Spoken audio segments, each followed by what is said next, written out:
Eu saúdo os irmãos com a paz do Senhor e novamente estou voltando ao YouTube para continuar com os nossos estudos.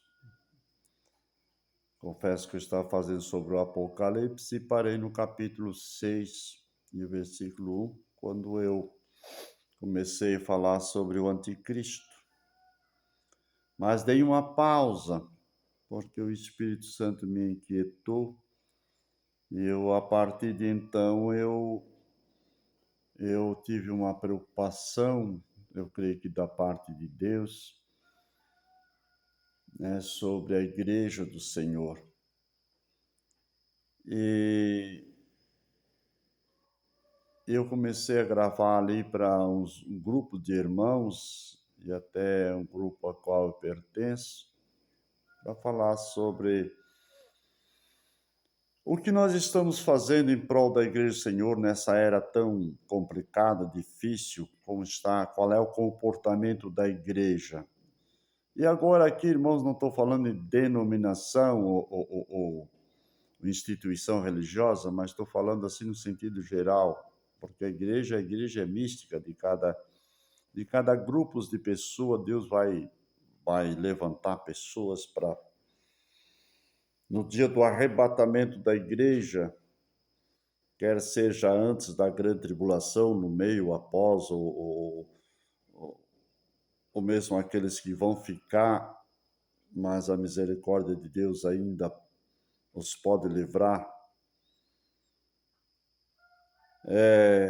ou levar, né, para si, porque não estou eu aqui na qualidade de Deus para julgar alguém, quer de qualquer denominação, isso é a verdade. Então eu não estou direcionando o trabalho para uma denominação, mas eu faço algumas considerações, até algumas críticas aos líderes denominacionais, que quando a igreja se institucionalizou, e aí virou essa Babilônia, e eu confesso para os irmãos, alguns já me conhecem, se fosse cortado o salário de alguns líderes religiosos, sobraria bem poucos. E já estou profetizando, que é o costume de alguns dizer assim, mas é o que eu vejo no nosso Brasil. Se Deus, irmãos, fechar as portas para a sua igreja, não estou falando em instituição religiosa, e colocar e deixar entrar no Brasil através do Congresso, através de um decreto ou de uma baixaria, né, vamos dizer assim, do presidente da República ou de qualquer maluco que está ali, que está acima do presidente, aqueles de outorga, então ninguém vai se admirar, não. Não ore, não chore, não clame a Deus, mas peça misericórdia, como fez Araão, quando encontrou seus 2 filhos fulminados na presença de Deus. Então Deus vai ter tanta misericórdia desses tais. Eu não digo da igreja, a igreja não vai sofrer. Não. A igreja não será, a igreja será perseguida, mas não vencida. O que vai ser perseguido são esses salafrais sem vergonha, esses líderes religiosos que estão se enriquecendo. Ah, mas eu sou. Ah, quando vem a perseguição, eu já tenho meu abrigo no país tal e tal e tal, porque o Brasil já não me interessa mais, é um povinho ignorante, um povinho que são que nem piolho, anda só na cabeça e no corpo de qualquer cachorro de rua. Vocês estão conhecendo a linguagem que estou usando, não precisa ser um sábio para entender. Eu só estou fazendo a introdução, porque a minha preocupação é o que estamos fazendo com a igreja. No sentido crítico, não destrutivo, mas no sentido crítico construtivo. E aqui vai o meu apelo para todos os pastores que são fiéis. Não ficam na cova, orem a Deus. Não fiquem lá como Elias. Oh, Senhor, só eu fiquei. Confesso que eu passei muitos anos, irmãos. Não muitos anos, não. Uns 2 anos só. Não mais. 4 anos por aí. Eu procurei meu sítiozinho, estão olhando ali atrás, ó, madeira de construção, sei lá como, o que é isso aí. E aqui escondidinho, tô feio para chuchu, que nem briga de cego no escuro, né? Mas Deus me inquietou e através de um infarto fui parar na UTI, né? Não sei lá por quantos dias, fiquei hospitalizado. E ali, meus queridos irmãos, parece que Deus tirou todo o cisco da ideia, todo o orgulho, toda a vaidade. Eu saí de lá, não sabia por que entrei, nem os médicos sabiam, porque eu tinha uma saúde de ferro, eu sempre dizia, eu vou viver 200 anos, e a minha velha dizia, se eu viver até 90, 100, tá, já estou contente. Eu disse, então eu vou tentar te aturar, minha velha, porque o dia que tu morrer, eu vou casar de novo. Eita, pena longa e terrível. Mas brincando assim, irmãos, porque eu tinha uma excelente saúde, e de repente, o coração pitimbou. E se eu não sair correndo depressa? Não sei. E os médicos ficaram abismados. Como que um corpo que não tinha absolutamente nenhum item que fosse ocasionar não bebo, não fumo, não como, não sou carnívoro. E eles ficaram assim à mercê. Mas quando eu saí de lá, eu fiquei perguntando para Deus, isso faz 6 meses atrás só, por que não me levasse, Jesus? Olha, Senhor, eu estava tão contente, até entreguei minha alma ao Senhor e meu espírito e mandei uma live para toda a família. Uns choraram, outros riram, deram glória a Deus e aleluia. Foi o velho chato. E eu simplesmente... Mas ali, irmãos, na UTI, ali no hospital, ali sozinho com Deus, eu fui entendendo muitas coisas. E quando eu saí dali, eu saí com a orelha em pé. Porque eu encontrei dentro do hospital uma ala de pessoas mais ou menos da minha idade, porque infartaram tudo do ano ali. Tinha até jovens infartados ali. E eu vi que eles se seguravam de toda maneira, tinha medo, sonhava, tinha um pesadelo, porque tinha medo de morrer. Digo, Jesus, o que eu estou fazendo aqui? E daí, um dia, assim, uma gravação assim, eu liberei para minha família o que é a morte, como o salvo espera a morte, o que é o anjo da morte, e falei morte, morte, morte, morte, morte, morte. Desde lá do Egito, capítulo 12, né? A morte dos patriarcas, como Deus veio livrar Pedro, que não tinha medo da morte, como Deus trabalhou com João, que não tinha medo da morte, Paulo, que não tinha medo da morte. E assim, meus queridos irmãos, foi até o capítulo 15 de Coríntios, 1 Coríntios, foi ao Tessalonicense, e fez uma gravação bem pausadamente e liberei. E aí tinha dois cidadãos no quarto comigo, que um estava tendo pesadelos e outro nervoso. E um dia eu brinquei com eles, porque passou uma velha com vestido preto, uma foice na mão, e eu escutei a gazarra dela, quando ela saiu assim passou em redor do hospital, dando uma gargalhada, me acordei com aquelas gargalhadas, disse, opa! Ela passou direto, quis entrar aqui, mas eu acho que ela entrou em outro quarto, porém, porque deu uma baita de uma gargalhada, e eu me acordei com aquela gargalhada daquela velha. Não vi a cara dela, mas pela gargalhada, misericórdia, só Jesus na casa. Me deu um arrepio, disse, não, essa não. Essa não é um anjo daquele que eu imaginava que vinha me pegar. Imaginei assim que era um anjo que veio assim como Abraão e disse para Moisés, Moisés sobe o monte, despede o povo. E de repente uma gargalhada.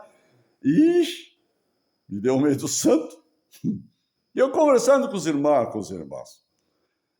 Com a sucata velha lá, aquelas locomotivas enferrujadas, e brincando com eles.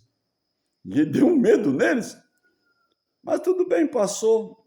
Não levou aí umas 2, 3 horas assim, nós ria que nós, a velharada lá, os reis da sucata.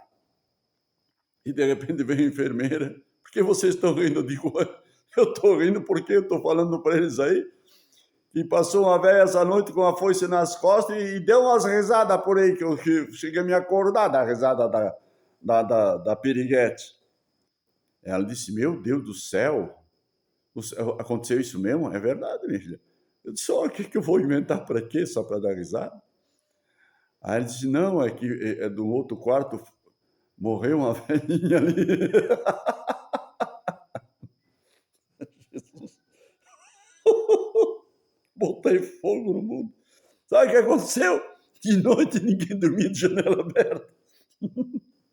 Deixa quieto. Vou trabalhar que é melhor. E aí começou a surgir a ideia de eu gravar mensagem para a turma aí no celular e mandar para frente. E a moda pegou. Depois de 3, 5, 4 meses de luta, aprendi a gravar no YouTube. E agora, só Jesus na casa. Muito bem, meus irmãos. Então, eu vou fazer uma pequena introdução dos cuidados que nós devemos ter com a igreja do Senhor. Porque depois de eu ter estudado o Apocalipse sobre as 7 igrejas e fez uma comparação da igreja de Laodiceia com a igreja de Filadélfia, porque existem 3 mensagens específicas na Bíblia Sagrada, é consolação, edificação e exortação. E entre as duas igrejas, uma Deus consola e edifica, e outras Deus só exorta. E dentro dessas duas igrejas existem os últimos dias da igreja na terra, na qual Deus consola e edifica, é a igreja de Laodiceia. E a igreja de Filadélfia, a igreja prostituta. É aquela igreja que tolera Jezabel, que está numa das igrejas antes. É aquela igreja que anda pelo caminho e pela doutrina de Balaão. Isso tudo já expliquei, vocês já devem ter assistido alguma coisa por ali. Se não assistiram, vão procurar, que não vou repetir.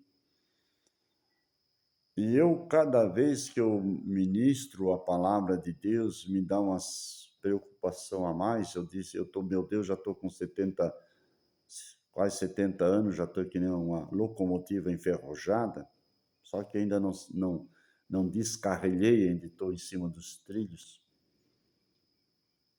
E agora o Deus, através do Espírito Santo, trocou o meu coração, o meu pulmão. É como se a locomotiva fosse recachutada, como é que é? Recapada, aquela coisa lá toda lá, né? E botaram um óleo novo nela e botaram a máquina para funcionar. Eu quase empacotei. Primeiro, porque o coração estava, às vezes, estava tudo entupido. Aí fizeram ponte safena, aquela parafernada toda. Aí fizeram o procedimento, daí voltei para a UTI, estourou tudo de novo. Eu estava na última das últimas e das últimas e das últimas. Aí veio uma equipe de médicos, me levaram para a cirurgia novamente, abriram tudo o peito. E aí fizeram, o chefe dos cardiologistas chamaram a família toda dentro do hospital. Aí estourou como uma bomba nas igrejas, porque eu sou natural de Rio do Sul, e Rio do Sul é uma cidade pequena. E até irmãos, pessoas católicas orando. E dentro do hospital veio tanta gente, tanto corre-corre. E foi aquele clamor, aquele grito de desespero. Um orava, pedir misericórdia, outro já dizia glória a Deus, aleluia, tomara que vai mesmo.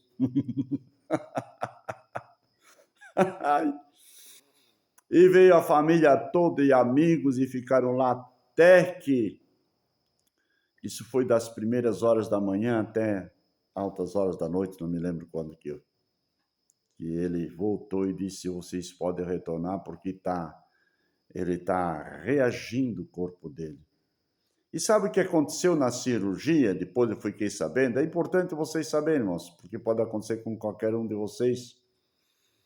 O maior problema dos médicos é que eles inseriam aquela anestesia de uma dose quase que dupla. Na verdade, foi uma dose dupla, por causa da primeira vez eu não tinha me acordado ainda. E depois foi a segunda vez. Foi a questão de minutos, horas, não sei. Estourou o coração lá dentro, sei lá o que foi. Que me escoei em sangue. Encheu tudo de sangue. Tiveram que abrir tudo e fazer uma limpeza. E a mangueira que estava aí embuchada aí perto do coração e pulmão, não dava conta de jogar aquele tudo para fora. Eu só não fui porque tinha sangue à vontade naquele dia, porque sempre é um recurso de sangue escasso. E quando eu estava ali estava naquela equipe de médicos, enfermeiros, aquela coisa arada toda aí, porque eu não estava assistindo ninguém. Diz o doutor depois, logo que eu me acordei, assim, estava meio sonâmbulo, que eu abri o olho, que eu não sabia nem onde estava. Eu vi aquele cara pálido na minha frente, que era o chefe do chefe do chefe do chefe. Ele olhou para mim, viu se eu estava lúcido. E ele conversou comigo para ver se eu respondia, porque fiquei muito tempo fora. E ele pensou que eu tinha, pela falta de oxigênio, sei lá, meu cérebro não estava funcionando bem. E ele fez uma pergunta bem direta. Depois ele saiu, eu todo entubado ali, com tudo quanto é furo do corpo, só faltou no olho e no ouvido. E ele perguntou bem dele assim: o senhor é pastor? Uhum. Com a boca cheia de tubo. Uhum. Foi embora. Pergunta estranha. Até então, na minha ficha não tinha nenhuma.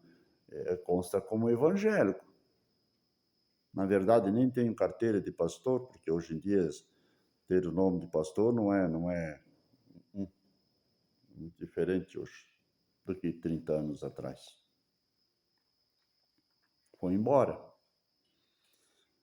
Depois de uns 2 dias, 3 que eu estava na UTI, 3, 4 dias que eu já tinha tirado o tubo da boca, veio um outro médico, também cirurgião, que estava ali, estava junto com a equipe. Ele disse: cara, tu tivesse sorte, né, cara? Bem assim para mim. Ele disse: pois não, cara. Ele disse, rapaz, tu tivesse sorte, não sei como, mas eu vou dizer para ti, nós sofremos contigo, cara.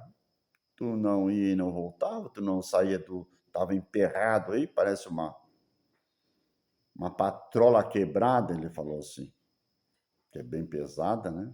Não há guincho que arranque bicho do lugar. Ele, se eu tivesse sorte, cara, que tinha muito sangue à vontade naquele dia, senão você tinha ido. Mas passei um trabalho contigo, sabe por quê? Porque tu não parava de falar, rapaz. Eu digo, ó. Eu dei risada com ele, eu digo, mas claro, eu falo mais que papagaio bêbado, e virei brincar. Na hora não caiu a ficha. E depois o vizinho do lado do quarto disse, não, ele disse, é que quando está anestesiado, a pessoa não pode falar, não pode reagir. E ele disse, você falava uma língua que ninguém de nós... Você é alemão, falava em alemão? Inglês? Não, eu entendo inglês, espanhol também. Que língua você falava? Digo, a língua dos anjos. É a única explicação. Língua estranha. Aí que ele foi embora, eu comecei a chorar e disse, Pepe, tem mistério disso aí, não é possível, porque não é a primeira vez que me acontece isso, é a segunda vez. E eu creio que se acontecer a terceira vez, aí Deus disse, agora tu vai, negrinho, agora a velha do vestido preto, o anjo de vestes brancas, vai te levar. Glória a Deus. Vou parar por aqui, é só a introdução, mas te juro por Deus que eu vou continuar. Vou deixar dessa brincadeira. Mas é divertida, né? Aleluia! Já volto já.